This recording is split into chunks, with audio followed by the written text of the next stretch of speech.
Hann komin hingað Ólafur Grétar Gunnarsson, hann stendur á bak við ásamt öðrum, 5 fyrstu sem eru félagsskapur fólks sem að vill vekja athygli á mikilvægi fyrstu árum barnsins og þau standa fyrir ásamt fleirum undirskriftasöfnun eða kröfugerð á vefnum að hvetja stjórnvöld til að taka upp 18 mánaða fæðingarorlof.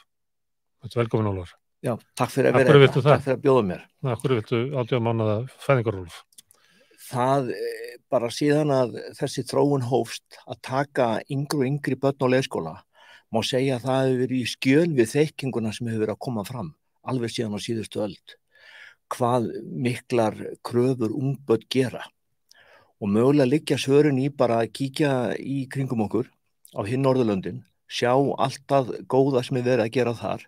Eins og í Danmörku, þá eru starfsmenn sem annars börn 2 ára og yngri, mest með 3 börn.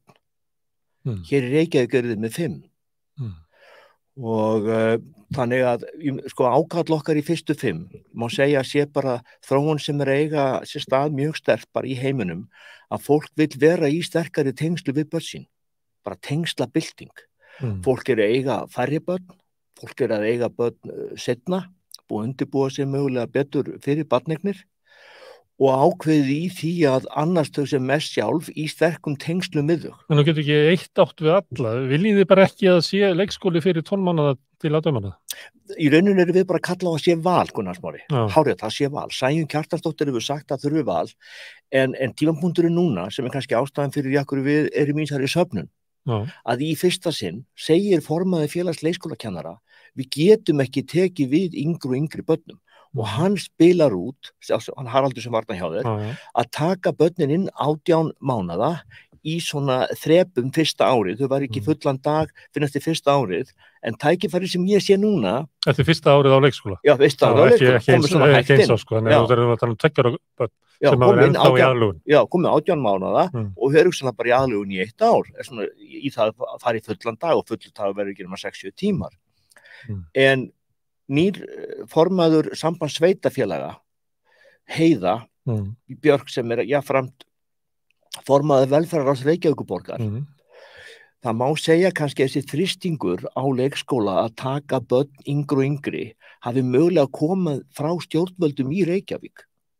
Verið litað af stjórnvöldum í Reykjavík, hjá Reykjavíkurborg, sem vilja að börnin fari inn yngri og yngri og yngri. Þau lofuðu því en voruð ekki að lofa vegna þess að þörfin til staðar, vegna þess að ef þú átt barn og þú búið með fæðingarorlofið og þú þarft að komast í vinnu, annars bara missur tekjurnar þínar og þú missur húsið þitt. Þannig að fólk verður bara að komast út á vinnumarkað. Fólk verður að komast á vinnumarkað, en það mjög algengt, en löndin í kringum okkur, þau nota líka það úrræði að fólk sem að hefur það sem að þarf til, samkvæmt svona upplýsingu sem sveitafélög hafa, fá að hafa börnin sjálf lengur, sem ég myndi sjá bara sem svona jafnréttis tengsla aðgerð, ef við skoðum bara, núna við erum 2 kallar að tala þetta, og það allir einstæmi, og það það sem vantar, Gunnar, það að það sé svona veikt mikið til að þetta kvennastétt.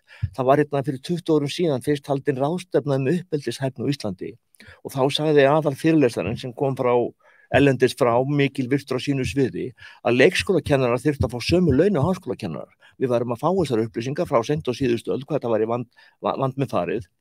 En það sem við vitum að hópur foreldra, mögulega þessi sem eiga 1 barn seint, þeir hafa alveg forsendur mögulega, margir hverjir, til þess að vera lengur með barnið, en í menningunni sem hér þá bara þrýstingur á þig að þú sést bara bregðast barninu þínu ef það ekki komið á leikskóla 15-18 mánaða. Ég þekki marga svona sögur. Ein svakalegt að saga sem ég hef heyrt, það kona sem var Haraldur nefndi þetta nú, hann sagði að leikskólakennarar hefðu kannski lagt of mikla áherslu á það hérna árum áður að það var eiginlega réttu barnsins að fá verið í leikskóla. Það mætti kannski að krafa verið svo að það væri góða uppeldi. Já, en það væri kannski komið tíminn til þess að aðeins að endurskoða það. Hárrétt, Gunnar, en þetta sem hún var að segja, nýr formaður sambands sveitafélaga, að sveitafélögunum vanti 20 milljarða til að standa undir þjónustunum sem þau eru að veita. Það má velta því fyrir sér, fæðingarorlofið komið í 18 mánuði, eins og krafan í okkur fyrstu 5 það að foreldrar fái jafnréttis og tengsla og uppeldis fræðslu börn sem búið að kalla eftir síðan á síðustu öld, óháð kyni. og börnin byrja svo á leikskóla í svona þrepum, þá erum við mögulega að horfa á að kostnaðurinn og þingslin við leikskólarekstur miðað við hvernig borgin að stefnað minnkjum 1/3. En kostnaðurinn flýst þá líklega yfir á fyrirtækin sem að þurfa að greiða fólki laun þótt að sé í hlutastarfi eða hvað? Nei, ég að meina þetta en svo þarf náttúrulega alveg að henda út þessari hugmynd að tala að stuðningu við foreldra 2 ára og yngri, hvort sem það frá ríki eða atvinnurekanda, sé kostnaður. Við vitum það að þessi fyrstu 10 ára á vinnumarkaði, þá mesti svona frumkvöðla krafturinn í þeir, svona nýsköpun. Það bara þekkt á Vesturlöndum að það þessi unga alfa orka í bara körlum og konum, þessi ár kannski 20 eitthvað til 30 eitthvað. Og þar sem að starfsfólk lagt mest í að þjálfa, eins og þessum tæknirisum og bankarisum, þeir verja stórum fólkum í að passa upp á geð og bara starfsgetu starfsmanna sinna þegar þeir verða foreldrar. Apple, Mike, hvað það heitir það saman, og það ekki af samfélagslegri ábyrgð, þeir bara að venda fjárfestinguna sína. En þegar ríkið eins og það hegðar sér í dag og sveitafjölög að fyrirbyggja ekki að foreldrar á meðgöngu séu með streitu liði í spennu yfir því að hvernig mun þetta takast varðandi leikskólaþjónustu, að þetta náttúrulega bara mjög léleg stjórnsýsla og það að mótmæla henni með öllum mögulegum leiðum, því að við vitum að líðan foreldra á meðgöngu hefur áhrif á bara hvernig barnið þroskast og þróast. Það að koma fram rannsóknir eins og Sæunn Kjartansdóttir að benda á að 16 ára unglingar sem að takast á við erfitt þunglindi áttu mæður sem voru að takast á við þunglind á meðgöngu. En svo þarf að fylgja meðgöngunar, þetta þarf ekki að vera svona. Það til leiðir í gegnum heilbrigðisþjónustuna sem að hjálpa þessu fólki og það þarf ekki að fara svona. En þessi kostnaður sem að náttúrulega bara hluti af tölunni, þessi harmur og þessi vonbrigði og þessi þjáning að ná ekki að njóta sín, skilur með barninni í sínu og enda kannski með bara heimsækjaða vikulega á stofnun, að það ekki að leggja vermið á hvað það kostar, en allt fjárstreymið sem fer í þetta að fæðingarorlof í 18 mánuði og stuðningu við foreldra að líða vel og með börnunum sínum í 18 mánuði, það bara stór sparnaður, sama hvort það fyrir hvaða sjóð við förum í sem samfélag. Og þetta erum við að benda á í fyrstu 5, við þurfum að gera miklu betur. Þú er að benda á þetta, vegna þess að umræðin svolítið það þurfum við að þenja út leikskólakerfið, svo ég vitna nú í Harald, sem þetta verið bara of mikil. Og sveitarfélögin þurfum við að skaffa leikskóla fyrir 12 mánuða eldri. Það krafan. Það krafan frá foreldrum. Það krafan frá Heiðu til ríkisins að fá peninga til þess að geta gert þetta.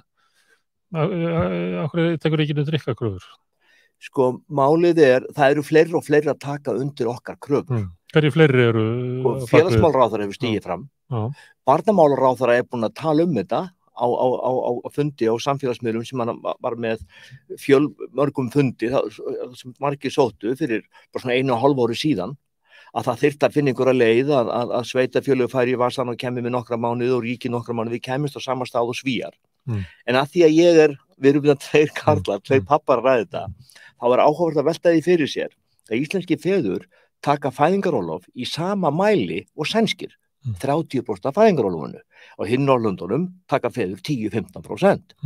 Sænski feður hafa aldarfjórðungsforskot á okkur og fá hinnar ýmsu stuðningsleiðir í gegnum skólakerfið að læra hvað mikilvægt að vera í tengslum við börn og hvað það kostar að eiga barn og við hverju að búast og eiga fyrirsjáanleika. Íslenski pabbinn fær engan stuðning á við þetta en tekur samt 30%. Þetta sjálfsbrottin kraftur í íslensku körlum að vilja vera í nánara sambandi við maka sinn. Það í gegnum samband við maka sem hún tengist barninu á fyrstu dögum, vikum og mánuðum og bara því viljum við ekki missa af. Þannig að með því að lengja fæðingarorlofi í 18 mánuði, feður ekki 30% af starfsfólki á leikskólum en taka 30% af fæðingarorlofi, þá væri það líka leið bara til að jafna þessa stöðu En það sem ég er svo upptekinn af, Jafnastöðu milli kynjanna? milli kynjanna, að konur og Íslandi náttúrulega, það stenst ekki í skoðun þetta álag sem við leggjum á konur og þetta álag sem sveitarfélög leggja á konur. Það þarf að fara að þykja meira bara vænt konur, hvort sem það eru karlar eða konur í stjórnmálum og stjórnsýslu, þá bara stenst það ekki að konur séu að verða fyrir bara meira álag í vinnunni með 5 börn, þegar það eru 3 börn í Danmörku, lengri dag, hvergi eins langt. Já, það stenst ekki í skoðun. En í minni pælingu, ég er bara búin að sjá hvernig pappa breytast við að tengja spattun á meðgöngu og í frumbensku, að ef að karlar væru almennt að verða fyrir þessari reynslu, þá yrði almennt auðveldar að fá fjármagn í velferðarkerfið og menntakerfið, því að þeir hefðu þetta bara þessa reynslu bara í eigin tengslakerfi, eigin skinni. Já, það er svona, við varum ekki bara að fjárfesta í börnunum, betri líðan barnanna og þau væru heilbrigðari einstaklingar, heldur myndu kallandi skána og þar landi myndi árið þeirra valda því skárri kallar myndu bæta samfélagið.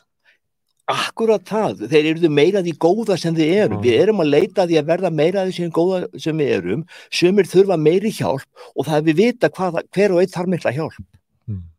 Herðu, Ólafur, þakka ég fyrir að koma þetta. Við höldum áfram að ræða þetta og fylgjumst með hvernig... Þakka þér kærlega fyrir hvernig þið hafi verið sterkir í sér umhverju, kærlega. Ok, takk fyrir. Herðu, nú ætlum við að halda áfram að tala börn, en það verður börn sem